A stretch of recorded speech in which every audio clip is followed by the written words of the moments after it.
Hello, and welcome to Lyla's Lullabies, where we spend time exploring with Lyla, a traveler who wanders the world at her own pace, while sharing her most enriching and restorative moments with you.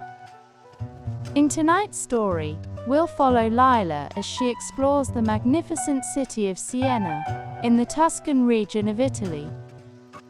There's nowhere you need to be, nothing you need to remember. Just settle in, get comfortable, and let yourself go.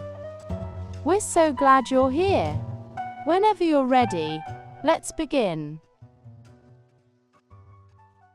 The morning air in Siena held a coolness that was pleasant against Lyla's skin as she made her way through the narrow medieval streets toward the meeting point for her tour.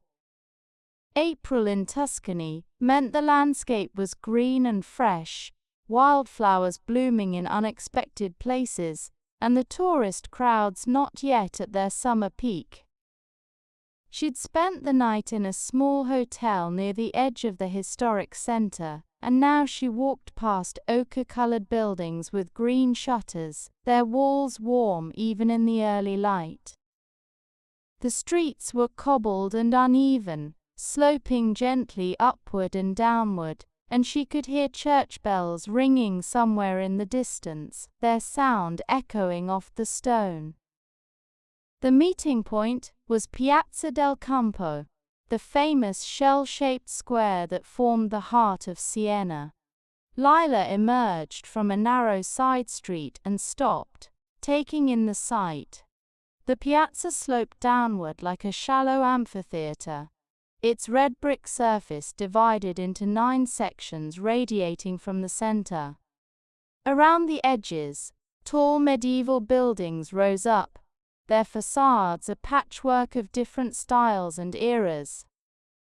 At the lowest point stood the Palazzo Pubblico, with its soaring bell tower, the Torre del Mangia, reaching into the pale blue sky.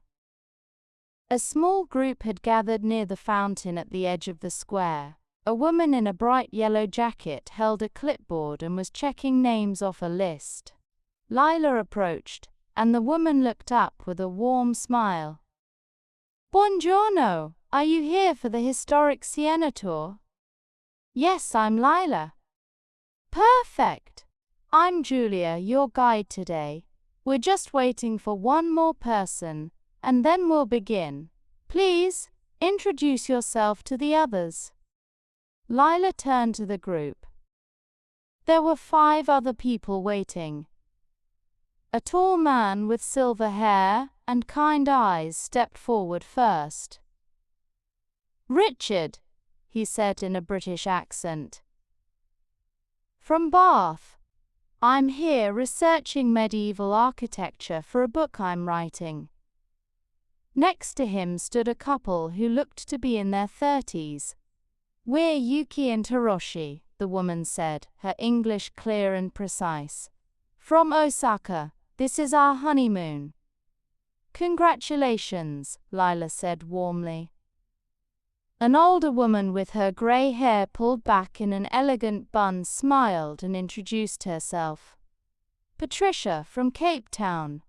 I've wanted to visit Siena for 30 years, and I finally decided to just do it." The last person in the group was a young man, probably in his mid-20s, with an easy smile and wearing a well-loved backpack. "I'm Finn," he said with an Irish lilt. "From Dublin originally, but I've been traveling around Italy for the past 3 months. Siena's been on my list since I saw a documentary about the Palio." "The horse race?" Lyla asked. "The very same, twice a year. Absolute madness in that piazza right there," he gestured to the Campo. "I'm hoping to come back in July to see it." At that moment, a slightly breathless woman hurried up to the group. "I'm so sorry I'm late. The streets are like a labyrinth." "No problem at all," Giulia said. "You must be Jennifer." "Yes, from Toronto. I got completely turned around." "It happens to everyone," Giulia assured her. "Now we are complete. Welcome everyone to Siena. I was born here. My mother was born here. My grandmother was born here. We are Sienese for many generations. So I promise you, by the end of today you will understand why we are so proud of this city. Shall we begin? The group murmured their agreement, and Giulia started walking toward the center of the Campo, her yellow jacket easy to spot as they followed.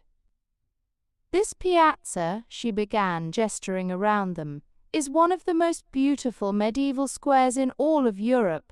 It was built in the 13th century, and everything about it has meaning. You see how it's divided into 9 sections? That represents the Council of 9, the merchant governors, who ruled Siena during its golden age.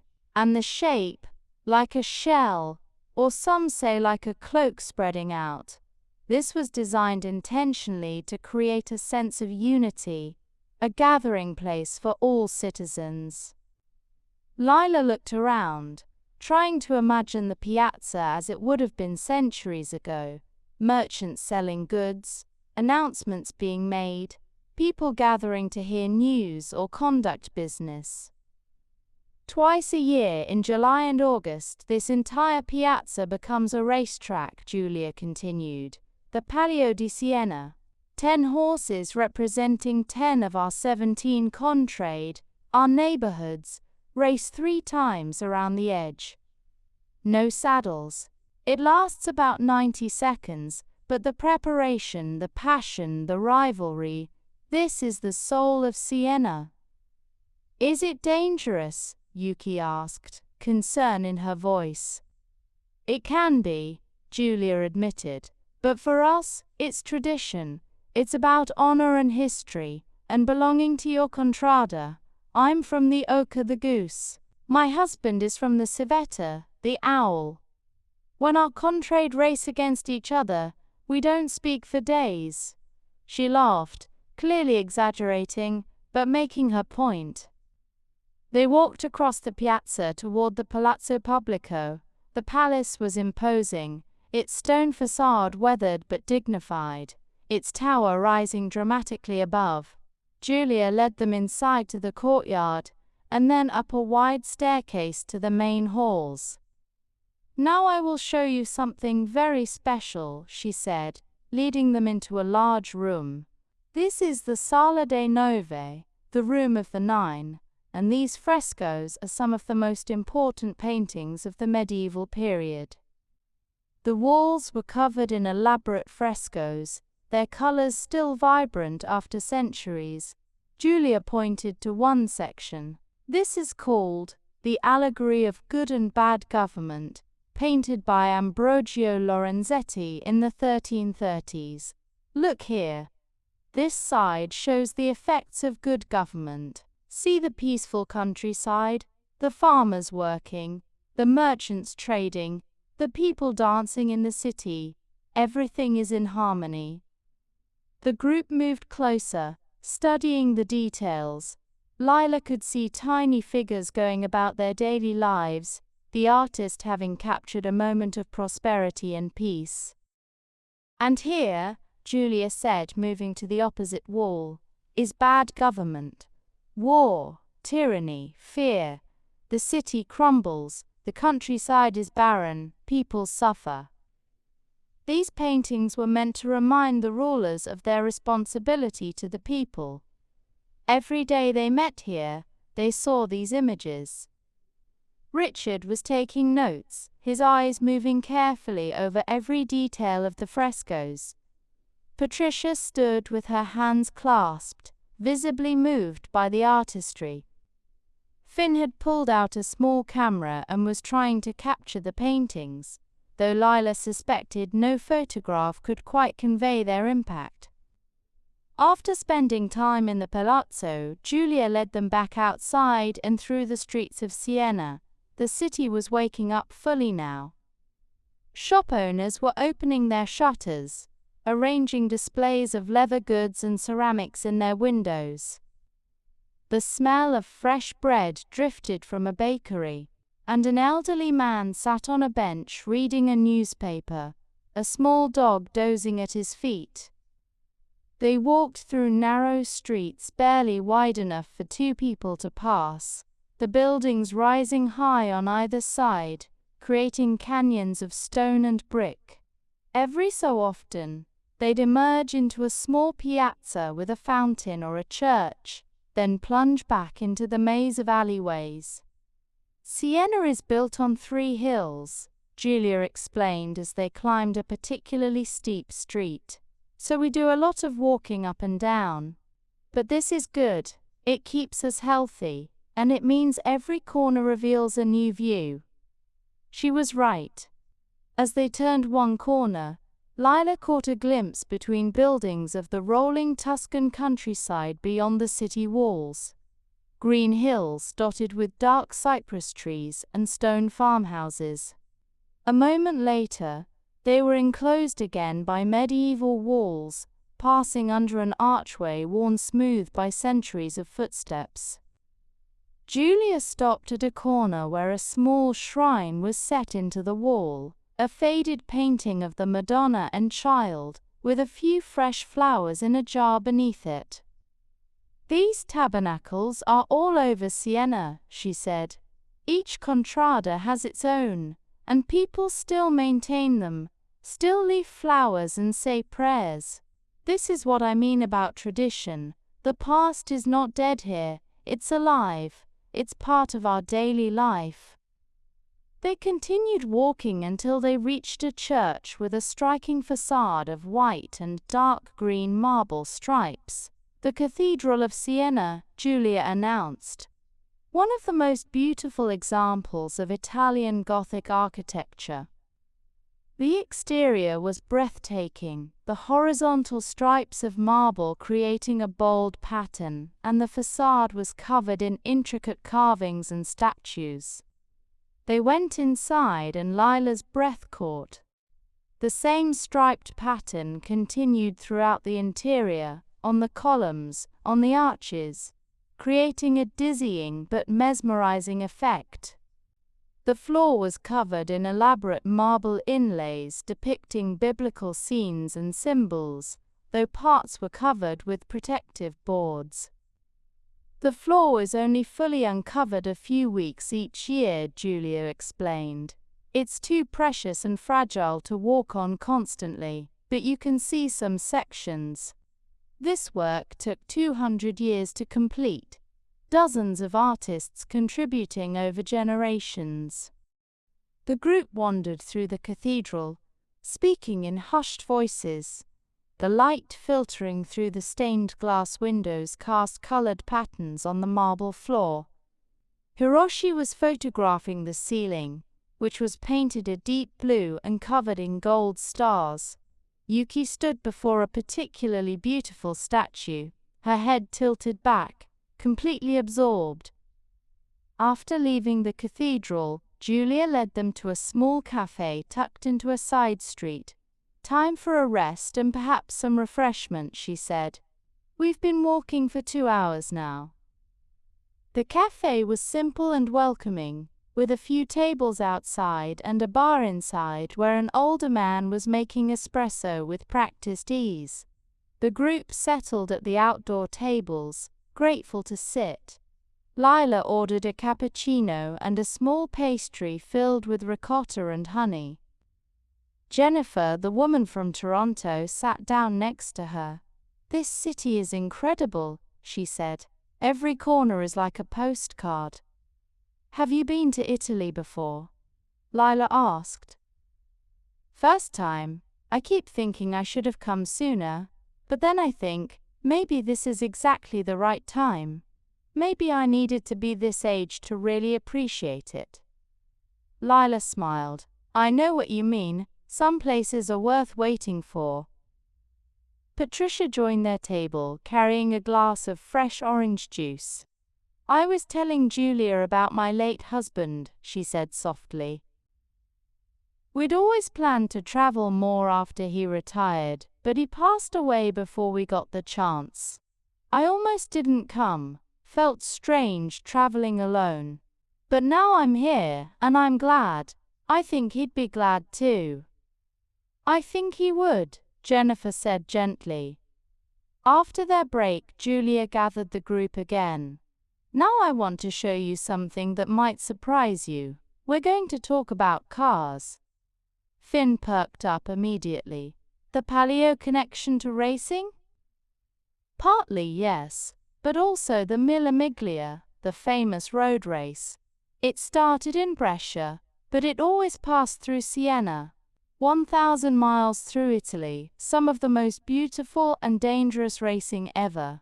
From 1927 to 1957, the greatest drivers in the world came here. And of course, Ferrari. Ferrari is from near here, Yuki asked. From Maranello, yes, about 2 hours north.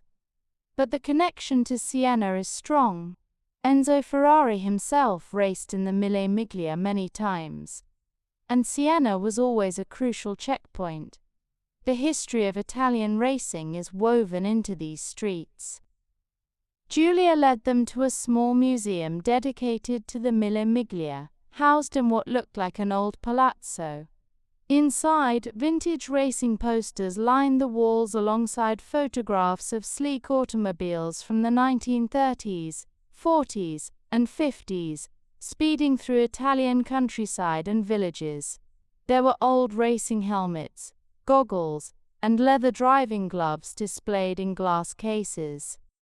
Look at this, Richard said, studying a photograph of a driver in an open cockpit car, his face determined, the road blurred behind him. No safety equipment to speak of, no roll cage, just pure speed and courage. Or madness, Finn added with a grin. Brilliant, beautiful madness.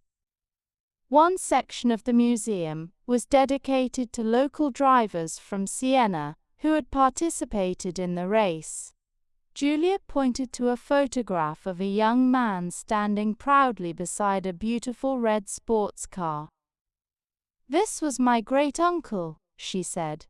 He raced in 1948.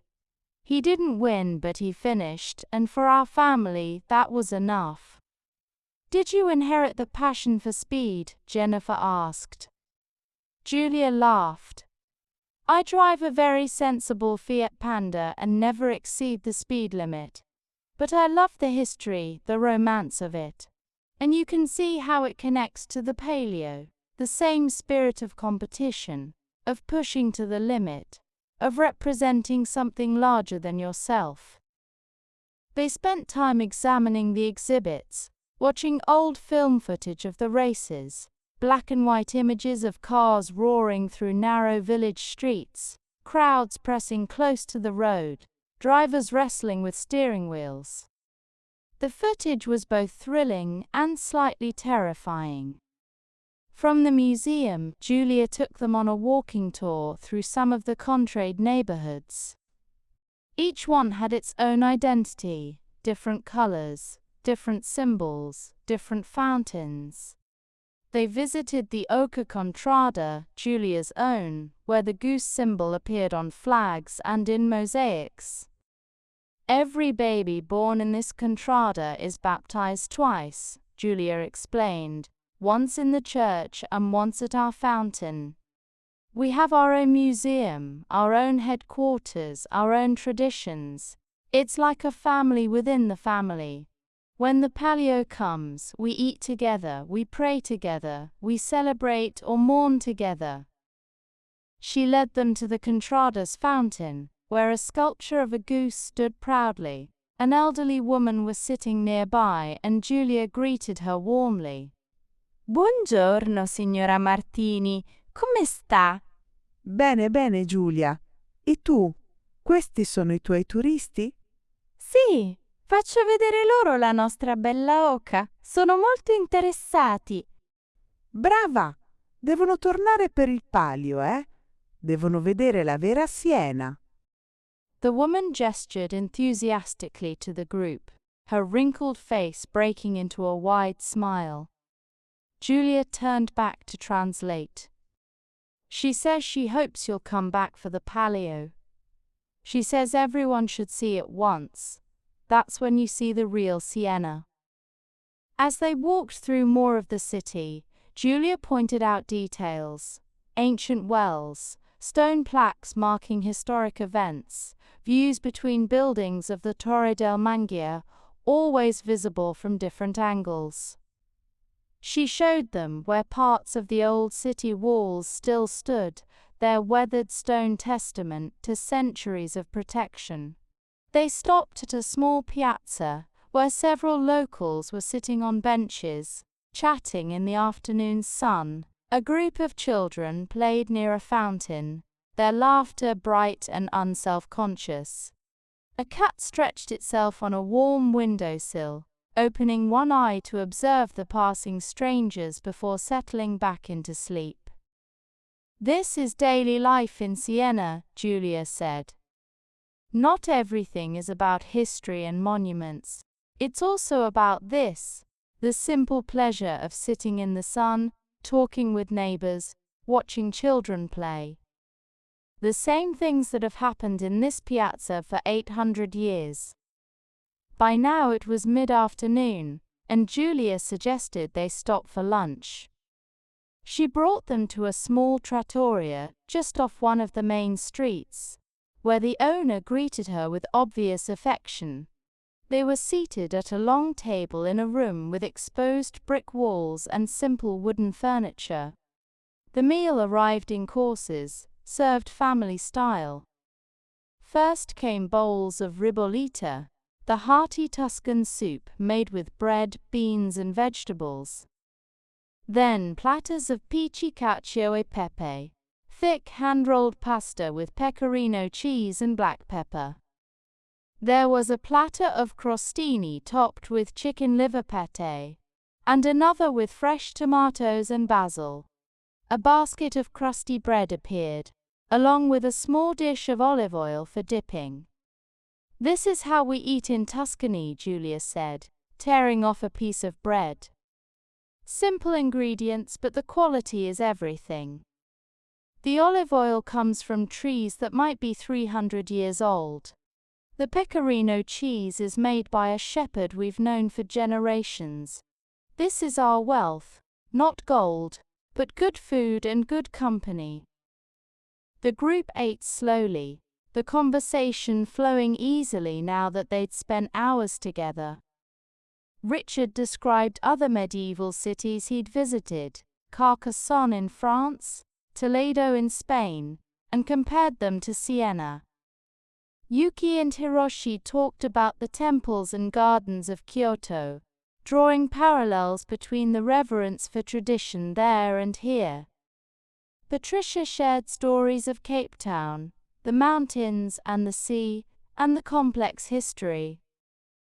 Finn, it turned out, had a particular passion for motorcycles, and had been saving up to buy a vintage Ducati. "If I could get my hands on one of those old Mille Miglia bikes," he said wistfully, "even just to sit on it, that would be something."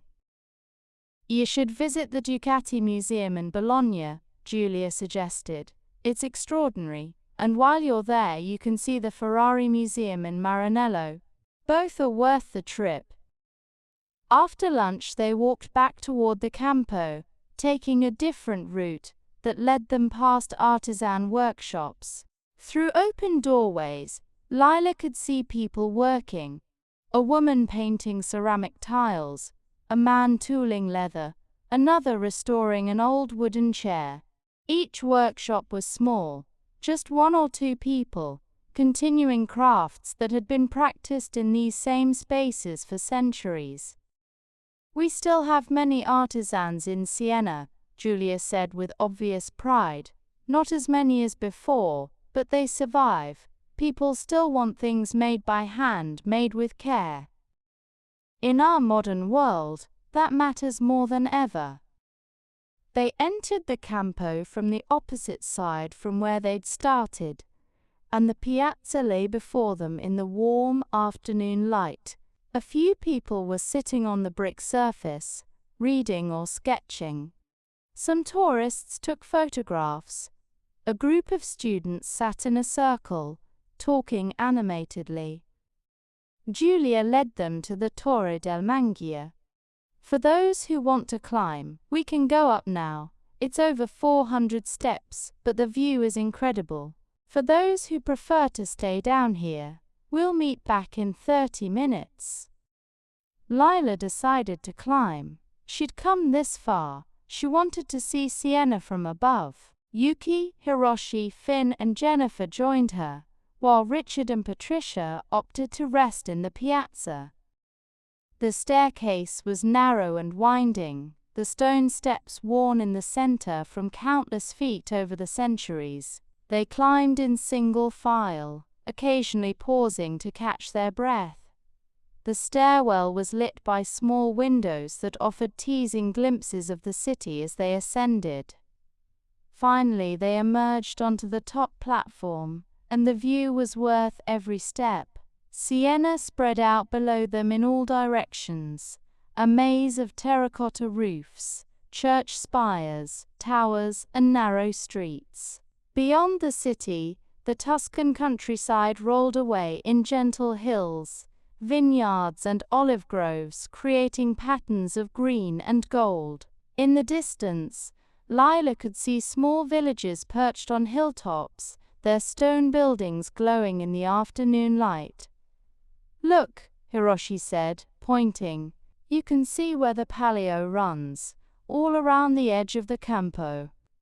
From this height, the shell shape of the piazza was even more evident, and Lyla tried to imagine horses racing around its perimeter, the crowds pressed against the buildings, the tension and excitement of those 90 seconds that meant so much to the people of Siena. They stayed up there for a while, each person taking their time, looking in different directions, absorbing the view. The wind was cool at this height, carrying with it the sound of church bells from various parts of the city, their tones overlapping and creating a kind of musical conversation. Eventually, they made their way back down, legs slightly shaky from the descent. Richard and Patricia were sitting at the edge of the Campo, people watching contentedly. The group reunited, and Giulia gathered them one last time. "We're coming to the end of our tour," she said, "but before I let you go, I want to take you to one more place, something special." She led them through more winding streets to a viewpoint at the edge of the city walls. Here, a small garden had been created, with benches and flowering plants. The view looked out over the valley below and the hills beyond. "This is called the Orto dei Pici," Giulia said. "It's a peaceful place, away from the tourists. When I need to think, or when the city feels too busy, I come here." The group spread out along the wall, finding spots to stand or sit. The light was changing now, taking on that golden quality that comes in late afternoon.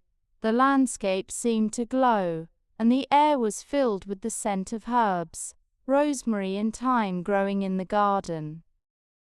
Lyla stood by the wall, resting her hands on the warm stone.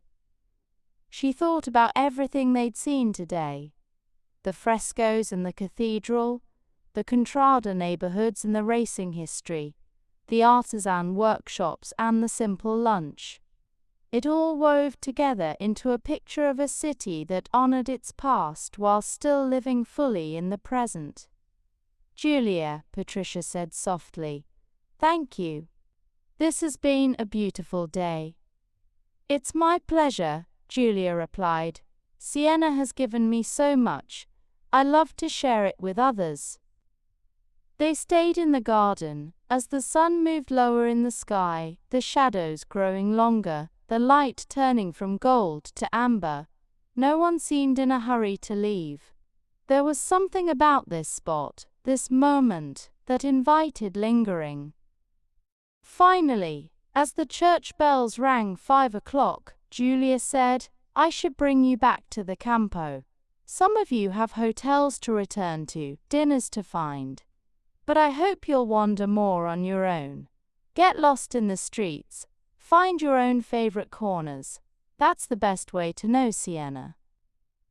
They walked back through the city, which was quieter now as the afternoon shifted toward evening. Shop owners were beginning to close up, pulling in their displays and latching their shutters.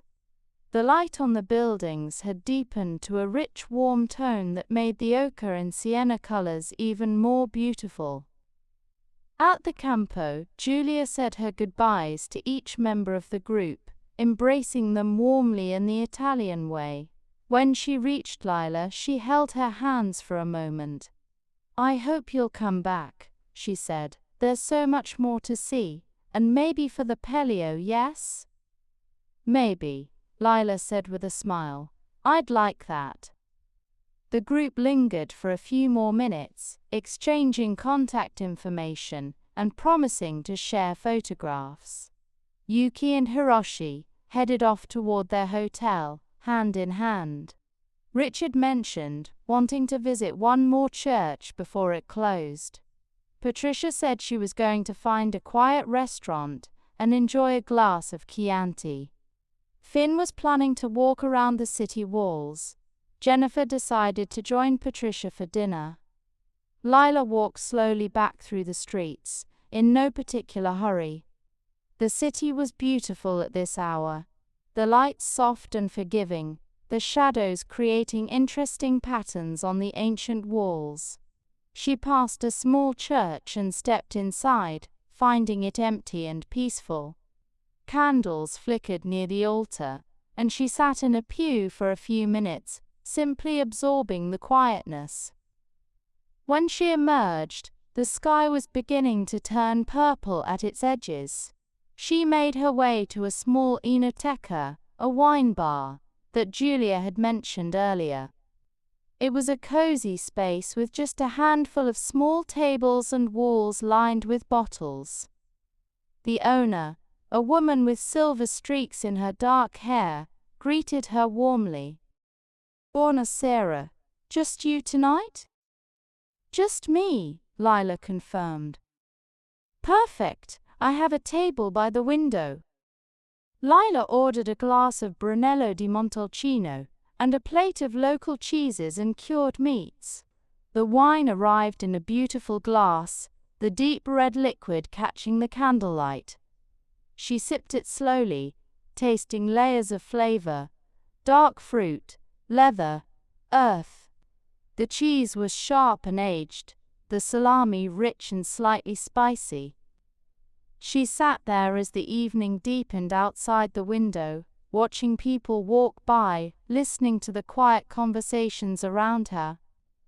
The wine bar had a peaceful atmosphere, the kind of place where people spoke in low voices and seemed content to linger. Lyla thought about Giulia's passion for her city, the way she'd brought its history alive not just through facts but through stories and personal connections. She thought about the frescoes showing good and bad government, still relevant after 700 years. She thought about the contrade and their fierce loyalty, traditions that had survived wars and plagues and the passage of centuries.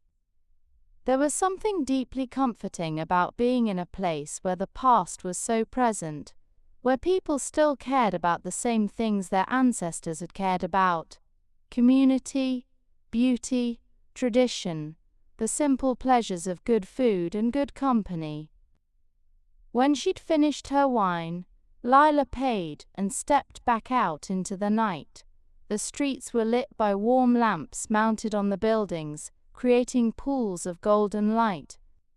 She walked without any destination, simply enjoying the act of moving through the medieval city under the stars.